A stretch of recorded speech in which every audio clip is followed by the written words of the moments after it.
Thierry de Montbrial, alors première intervention, on a du mal à comprendre qu'une coalition composée de 7 pays, les États-Unis en tête, ne parvienne pas à éradiquer ce que l'une des personnalités appelait cancer.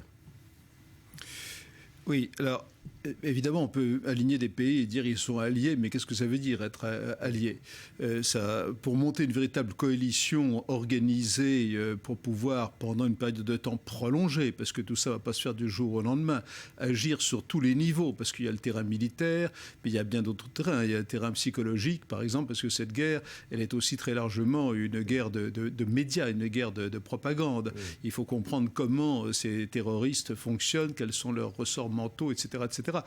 Pour mettre tout ça en place, ça prend du temps. D'autre part, il y a d'autres intérêts qui interfèrent avec cela. Et je crois que la première question, c'est d'établir les priorités. Alors pour moi, c'est tout à fait clair. La priorité dans ce Moyen-Orient complexe et de plus en plus complexe, la priorité, c'est effectivement la lutte contre Daesh. Mais si nous voulons absolument lutter contre Daesh, il faut aussi accepter de faire des alliances temporaires avec des pays qu'on n'aime pas nécessairement. Alors vous avez dit vous-même récemment que la guerre contre l'État islamique sera une guerre de longue haleine. Vous l'avez vous-même dit. Est-ce qu'une difficulté n'est pas liée au fait que ces terroristes-là, à partir du moment où ils arrivent à conquérir une ville, se cachent au milieu de la population et se servent de la population comme bouclier? Oui, mais là nous sommes, bien entendu, mais là nous sommes au niveau tactique. C'est-à-dire qu'évidemment, ils se cachent dans les villes, etc. Mais derrière ces considérations tactiques, qui sont très importantes, il y a des considérations beaucoup plus importantes. Pourquoi cet État islamique, sur quoi joue-t-il? Je vais vous donner un exemple pour être concret. On parle de l'Arabie saoudite. Bon, l'Arabie saoudite, pour l'instant, sont nos alliés pour de nombreuses raisons, et même, si je puis dire, les alliés d'Israël. Mais l'Arabie saoudite, elle est une cible pour Daesh. Pourquoi? Parce que le pacte fondamental historique de l'Arabie saoudite, c'est des tribus du Najd, c'est la partie centrale de l'Arabie saoudite, et qui sont fondées sur le wahhabisme. Et Daesh cherche à dépasser le wahhabisme en le reprochant aux tribus wahhabites et aux autorités religieuses wahhabites de pactiser avec un gouvernement pourri qui est le gouvernement des Saouds. Donc tout ça est extraordinairement complexe. Et je pense que tout cela va en effet être très long. Voilà, et pour reprendre la comparaison médicale, cancer, tumeur multiforme. Alors, cancer, mais je pense que, et cancer multiforme, d'ailleurs les cancers sont généralement multiformes, parce que ça mute, si j'ose dire, mais justement, la question c'est, est-ce vraiment un cancer? Est-ce qu'on peut couper la tumeur, ou les tumeurs? Moi je pense que oui. Je crois qu'on le peut, mais il faut serrer les problèmes et il faut mettre en place des coalitions qui soient des coalitions de longue durée. Je vais vous donner aussi un autre exemple, il faut aussi savoir travailler avec la Russie. Nous avons commis beaucoup d'erreurs, les pays occidentaux, vis-à-vis de la Russie, à mon avis. Il faut également pouvoir réintégrer la Turquie dans le système de coalition. Je crois que c'est possible, mais tout ça, là aussi, ne peut pas se faire du jour au lendemain. Alors, les Alliés font tout de même preuve d'efficacité quand ils ciblent précisément un chef terroriste, Djihadi John, qui prenait un tel plaisir, et le mot est si faible, à décapiter, égorger ses otages, a bien été tué en novembre dernier. Les bourreaux meurent aussi, Océane Nicole. C'est désormais officiel, Djihadi John est mort. Le terroriste britannique, membre actif de l'État islamique, a été tué le 12 novembre dernier par une frappe aérienne. L'armée américaine l'avait affirmé il y a déjà quelques mois. Vêtu de noir, masque et couteau à la main, à l'accent britannique parfait, Djihadi John apparaît dans plusieurs vidéos de l'État islamique, des vidéos de décapitation d'otages et d'occidentaux. C'est le magazine Dabiq de l'organisation djihadiste qui confirme sa mort. La revue lui consacre un article élogieux. Il le qualifie de martyr et de frère honorable. L'État islamique indique que Djihadi John se trouvait dans une voiture lorsqu'il a été visé par un drone à Raqqa, dans l'est du pays. Il est mort sur le coup. De son vrai nom, Mohamed Emwazi, il était l'emblème de la cruauté de Daesh. Le gouvernement britannique le soupçonne même d'avoir planifié les attentats dans le métro de Londres le 7 juillet 2005. Mais la relève est déjà assurée. Siddharth Haddar, un Britannique de 32 ans, serait le nouveau Djihadi John. Début janvier, il menace directement le Premier ministre David Cameron avant d'exécuter 5 civils syriens. Le drapeau noir de l'islam flottera un jour au-dessus du 10 Downing Street. En Syrie, les djihadistes britanniques ne manquent pas. Tous rêvent de remplacer le célèbre Djihadi John. Alors pour le coup, là, ils savent faire. Ils disposent d'informations quand même assez remarquables sur les déplacements des chefs terroristes. Absolument, mais là, encore une fois, on est au niveau de la tactique, de la technique et de la tactique. Mais on peut avoir d'excellentes techniques. Heureusement, les Américains l'ont, d'excellentes tactiques, les Américains l'ont, il faut avoir aussi une bonne stratégie. Mais la stratégie, il faut bien comprendre que c'est quelque chose qui doit se jouer sur la durée. Par exemple, à l'époque de la guerre froide, les Américains ont pratiqué une stratégie cohérente pendant 40 ans. 40 ans. Et moi, je vous dis, il faudra peut-être 10, 20 ans pour arriver à éliminer ce que vous appelez le cancer. Oui, oui. Et ce qui est terrible, c'est qu'un chef terroriste est abattu, mais un autre surgit aussitôt. Eh bien, c'est exactement ça. Dans les années 70, il y avait du terrorisme en Europe, comme chacun sait, l'action directe, etc., etc. Mais c'était les terroristes qui ne se renouvelaient pas. Par conséquent, on les éliminait, ils ne se renouvelaient pas. Tandis que là, c'est un petit peu comme la résistance, vous voulez, pendant la guerre. Camarades, on en tue un, il y en a 100 qui les remplacent. Oui. La fameuse chanson, le chant des partisans. Donc, c'est là-dessus qu'il faut aussi travailler. Ça n'empêche évidemment pas l'action tactique, ce genre d'action, je crois, c'est important, il faut le continuer. Et dans ce top 10 de la cruauté que les mouvements terroristes affectionnent, les talibans occupent encore une bonne place. Leurs victimes aujourd'hui, des étudiants attaqués sur leur propre campus. Maël Benoliel. Les premiers blessés sont évacués sur des civières. À l'extérieur de l'université de Shahrsadda, des dizaines de véhicules militaires sécurisent la zone. L'assaut de la police est terminé et le bilan est lourd. Cette université du nord-ouest du Pakistan vient d'être la cible d'une attaque terroriste menée par un commando d'une douzaine d'hommes. Tôt ce matin, des hommes armés profitent du brouillard hivernal pour se glisser à l'intérieur de l'enceinte du campus sans être vus. Ils tirent sur des étudiants et des professeurs dans les salles de classe et les dortoirs. Nous avons entendu des tirs à partir de l'arrière du campus. Nous avons pensé au début que c'était une bagarre. Puis les coups de feu ont repris de plus belle. À ce moment-là, on nous a dit de rentrer dans des salles de classe et de ne pas en sortir. Ensuite, les forces de sécurité sont venues, des soldats étaient là aussi. Tout le monde a fait preuve d'une grande bravoure.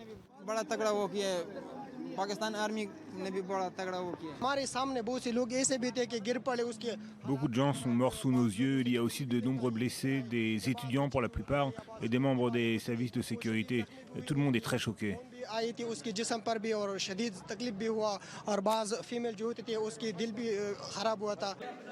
Alors que les familles des victimes commencent à identifier leurs proches, le chef de l'armée pakistanaise vient constater les dégâts et féliciter ses hommes. Cette attaque terroriste a été revendiquée par l'organisation des talibans au Pakistan, le TTP. Cette université qui accueille près de 3000 étudiants n'avait pas reçu de menaces spécifiques. Cet assaut intervient un peu plus d'un an après l'attaque des talibans qui avait coûté la vie à 141 personnes dans une école de Peshawar, située seulement à une cinquantaine de kilomètres de Shahrsadda. L'offensive, qui avait duré plusieurs heures, reste le pire attentat de l'histoire du pays. Aucun pays n'est, semble-t-il, épargné. C'est assez incroyable. Est-ce qu'on peut parler, la formule vous paraîtra peut-être inappropriée, d'international terroriste, même si les franchises sont... Bien entendu. Les technologies de l'information et de la communication, elles sont utilisées par tout le monde. Paul Amar, elles sont utilisées par vous. Ici, on dialogue avec pas mais elles sont utilisées par les terroristes, par les trafiquants. Et en plus, pire que ça, ils travaillent entre eux. Eux-mêmes, ils forment des coalitions d'intérêts, les terroristes, les trafiquants en tout genre, etc., etc. Alors, vous connaissez les liens entre les talibans et Al-Qaïda. Est-ce qu'à votre avis, il y a un lien possible entre les talibans d'aujourd'hui et Daesh ? Écoutez, il faut voir, tous les liens sont envisageables. Mais prenons le problème des talibans, tout simplement. On voit bien qu'il y a aussi les États. C'est que malgré toutes ces difficultés, les États continuent de jouer un rôle. Parce qu'après tout, tous ces gens-là, ils travaillent sur des États. Or, les talibans... L'intérêt de les battre, l'intérêt de les casser, c'est un intérêt partagé entre qui ? Entre les pays occidentaux, mais aussi l'Iran, mais aussi le Pakistan, mais aussi la Chine. Et ceci montre bien combien la question est complexe. Par exemple, l'Iran, dont on se méfie pour beaucoup de raisons, mais l'Iran est aussi un pays avec lequel nous partageons certains intérêts. Et cet exemple montre bien la complexité de la situation. Si les talibans reprennent le contrôle de l'Afghanistan, c'est une catastrophe pour l'Iran, pour le Pakistan, et donc pour les alliés du Pakistan, comme la Chine, et même pour les États-Unis. S'il y a un pays qui suit de très près cette montée de la violence terroriste dans le monde, c'est bien sûr Israël. Les services de renseignement exercent une surveillance de tous les instants et cette vigilance non-stop leur a permis de démanteler une importante cellule terroriste qui s'apprêtait à commettre des attentats spectaculaires. Maxime Pérez. L'information confirme les craintes des responsables israéliens. Dans l'incapacité d'ouvrir un nouveau front pour le moment, le Hezbollah tente de s'implanter dans les territoires palestiniens, où il encourage la préparation d'attentats anti-israéliens. La puissance milice chiite libanaise est parvenue à actionner une cellule terroriste de 5 Palestiniens habitant la ville de Tulkarem. Ces derniers ont été récemment interpellés par l'armée israélienne et le Shabak, alors qu'ils planifiaient une attaque à l'arme automatique.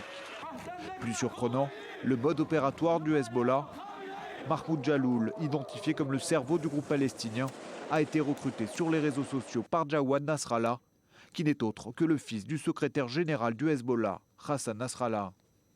Pour communiquer et recevoir des instructions, le chef du groupe a créé une nouvelle boîte de messagerie.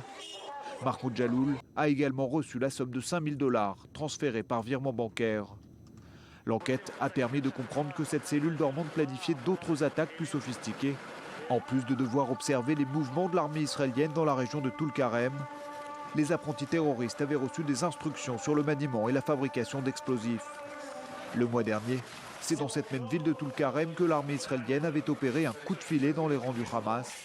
Une vingtaine de ses membres avaient été arrêtés. Ils prévoyaient notamment des attentats suicides. Alors l'État hébreu craint l'ouverture d'un front possible au nord, côté Golan. Est-ce qu'à votre avis, cette crainte est fondée ? Écoutez, moi je n'ai pas les renseignements détaillés qui me permettraient de donner une réponse complète, mais je crois en tout cas qu'il faut l'avoir, cette crainte. Nous sommes également dans un système de prévention. Je crois que la force, d'ailleurs, une des forces d'Israël, c'est précisément de se préparer à toutes les hypothèses. Et plus on se prépare, et moins on a des chances que ça, et plus on a des chances que ça ne se réalise pas, voyez-vous. Mais on peut avoir en effet des fronts, comme on le disait tout à l'heure, absolument partout aujourd'hui, à la fois localement au Moyen-Orient, mais également dans tous les pays. Aucun pays n'est épargné. Et c'est pour ça, je le répète, parce que c'est peut-être le message essentiel, il faut aussi travailler avec les États. Et même, encore une fois, des États avec lesquels que l'on n'aime pas. C'est pour ça que l'Iran est important. Si vous voulez, on peut en parler aussi de l'Iran. Là, pour l'instant, on décline tous les événements qui sont produits aujourd'hui, mais on ramassera tout ça en quelque sorte dans un effort de synthèse que vous ferez à la suite de la diffusion de ces événements. Alors précisément, pour revenir à Israël, aussi performant soit-il, les services de sécurité sont dans l'impossibilité de prévenir ces attaques au couteau désormais quotidiennes. Le traumatisme est encore très fort après l'assassinat de Daphna Meir, cette mère de 6 enfants, et le gouvernement israélien songe à renforcer la protection de ses implantations. Mathias Inbar. Des propos qui passent mal du côté des habitants des implantations.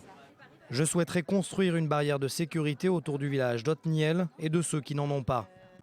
La phrase aurait donc été prononcée par Binyamin Netanyahou au cours de sa visite à Otniel, justement, auprès de la famille de Daphna Meir, cette mère de 6 enfants poignardée à mort à son domicile. Et le Premier ministre israélien d'expliquer qu'aucune initiative ne sera prise sans l'accord des leaders des implantations du Mont Hébron. Levée de bouclier immédiat des résidents d'Otniel, ces derniers préfèrent être protégés par une technologie de caméra de surveillance. Nous sommes en 2016, pas dans les années 70 ou 80. Notre système va au-delà de simples caméras de surveillance. Tous les mouvements sont captés par notre système de sécurité ultra-moderne. Si un chien aboie et court dans tous les sens, nous le verrons. Ce qui n'est pas empêché qu'un terroriste palestinien passe au travers du système et poignarde Daphna Meir. Des résidents qui rappellent toutefois que les barrières de sécurité ne sont pas non plus imperméables et prennent pour exemple le meurtre de 5 Israéliens en 2011. 2 terroristes palestiniens avaient alors entaillé la barrière de sécurité pour assassiner les parents Fogel et 3 de leurs enfants. Un problème de fond, estime au contraire le responsable sécuritaire. Pour Yehuda Glick, activiste pour la construction d'une 3e temple et résident d'Otniel, la construction d'une barrière de sécurité empêcherait de facto la poursuite des constructions et donc leur expansion. Il faut savoir que l'autorité palestinienne aide les Israéliens à prévenir d'autres attaques au couteau sans pour autant condamner celles qui se produisent. On est au Proche-Orient. Mathias Inbar. Le timing est assez particulier. 72 heures après l'assassinat d'une mère de famille israélienne à son domicile, le directeur des renseignements palestiniens affirme lutter lui aussi contre l'embrasement de la région. Chiffre à l'appui, le général Majed Faraj annonce que ses hommes ont contrecarré plus de 200 attaques depuis octobre, depuis le lancement de cette intifada des couteaux. Généralement très peu loquace, Faraj a précisé avoir arrêté plus de 100 Palestiniens lors de ces 3 derniers mois. À quoi serviraient de telles déclarations? Eh bien, à jouer sur les 2 tableaux, faire le jeu des Israéliens afin de conserver le leadership politique du Fatah d'un côté et contempler la rue palestinienne de l'autre. Une rue qui dit à 66% soutenir cette vague actuelle de violence. Un double langage qui se traduit finalement dans les faits. Majed Faraj poursuit son travail avec ses homologues israéliens, mais ne condamne pas la mort de 29 Israéliens en plus de 100 jours de violence. Oui, pour maintenir à petit feu ce soulèvement populaire au quotidien, non aux attentats, suicides et aux attaques de grande envergure. Son objectif, maintenir la coopération sécuritaire avec Israël en vertu des accords d'Oslo, éviter ainsi l'implosion de l'autorité palestinienne et surtout, explique-t-il, éviter de laisser la voie libre à l'État islamique. Alors quand on parle de ces implantations, il s'agit en fait de quelques familles perdues au milieu de grandes agglomérations arabes dans les territoires. Je prends le cas de Hébron, il y a à peine quelques familles au milieu de 200 000 arabes palestiniens, je pense. Est-ce que, à votre avis, vous qui vous intéressez à ces questions, ces implantations ont une valeur stratégique pour l'État d'Israël ? Alors, d'abord, je pense que si Israël le fait, il y a des raisons. Et par conséquent, ça doit avoir aux yeux d'Israël une certaine valeur. Sinon, je ne vois pas quelle serait la raison de ces implantations. Parce que le prix à payer est quand même très lourd. Alors c'est précisément la question. Moi, je pense que Israël, l'État d'Israël, pour lequel j'ai personnellement une très grande sympathie, je le dis, mais je crois qu'il y a un problème aussi de communication, si vous voulez, parce que nous sommes aussi dans une guerre qui est une guerre de communication, une guerre et les médias sociaux sont aujourd'hui omniprésents. Et si ces personnes vont se faire, vont pratiquer, assassinent au couteau et n'hésitent pas à mourir elles-mêmes, c'est qu'ils calculent que ceci va avoir un impact qui va bien au-delà justement de l'assassinat et qui est réel, absolument, en raison justement des médias sociaux. Par conséquent, cela veut dire aussi que toute action qui est facilitée, promue par l'État hébreu doit aussi tenir compte de ces questions de communication au sens large. Et là, je ne suis pas sûr que la situation soit totalement comprise et qu'elle soit à l'avantage d'Israël. Alors, il nous reste quelques minutes avant le terme de cette première partie de Paris-Jaffa. Je comptais sur vous pour voir plus clair. Et je suis encore plus perdu. Quand vous parlez par exemple des alliances, j'évoquais tout à l'heure la carte du monde qu'il fallait redessiner. Et ces alliances qui ne cessent de changer entre les uns et les autres, j'ai l'impression que les États dont vous parlez très souvent sont eux-mêmes complètement paumés dans ce monde qui change d'une façon incroyable. Oui, mais le monde en effet change de façon incroyable. Mais d'abord, les États existent encore. Et ils doivent aussi s'adapter à des situations pour lesquelles ils n'étaient pas particulièrement préparés. Alors quand on a des situations pour lesquelles on n'était pas préparé, eh bien il faut un temps d'adaptation. Par exemple, ce sera le cas pour les pays de l'Union européenne, avec les réfugiés, avec hélas le terrorisme qui nous frappe cruellement, qui continuera de nous frapper. Ce qu'il faut bien voir, c'est que quand on parle d'alliance, il ne faut pas penser aux alliances comme justement l'Alliance Atlantique pendant la guerre froide qui a duré 40 ans. Dans l'histoire, historiquement, il y a eu des alliances qui pouvaient bouger très vite. Il y a la guerre de 30 ans au XVIIe siècle en Europe a été une guerre où les alliances justement changeaient en permanence en fonction des circonstances. Et je pense que nous sommes dans une situation de ce genre. Mais aujourd'hui, il faut rechercher les intérêts communs qui peuvent changer, encore une fois, d'un moment à l'autre, et essayer de travailler ensemble. C'est ça qui, à mon avis, est la question centrale par rapport à l'Iran. Je suis parfaitement conscient, étant ici en plus depuis quelques jours, à quel point la question iranienne est sensible, et je le comprends, pour Israël. Mais réfléchissons un instant à ce qui se passerait aujourd'hui s'il n'y avait pas eu cet accord et si l'Iran contribuait encore plus qu'il ne contribue à développer le chaos dans la région. Ça veut dire que vous croyez dans la sincérité de l'Iran ? Mais les relations internationales ne sont pas des questions de sincérité. Est-ce que vous croyez à la sincérité des États-Unis même? Vous comprenez? La sincérité, c'est quoi? Lorsque les États-Unis ont laissé tomber Moubarak, ils étaient sincères, mais ce sont des sincérités successives. La sincérité américaine en 2003, c'était d'intervenir pour renverser Saddam Hussein. Et la sincérité des États-Unis aujourd'hui, c'est de reconnaître qu'ils ont fait une erreur. À propos de sincérité, l'enjeu est quand même considérable quand il s'agit de l'Iran, puisqu'il s'agit du nucléaire, avec des conséquences qui pourraient être dramatiques pour toute la région. Et c'est la raison pour laquelle vous-même vous disiez tout à l'heure que, à ma grande surprise, l'Arabie Saoudite était devenue l'allié d'Israël.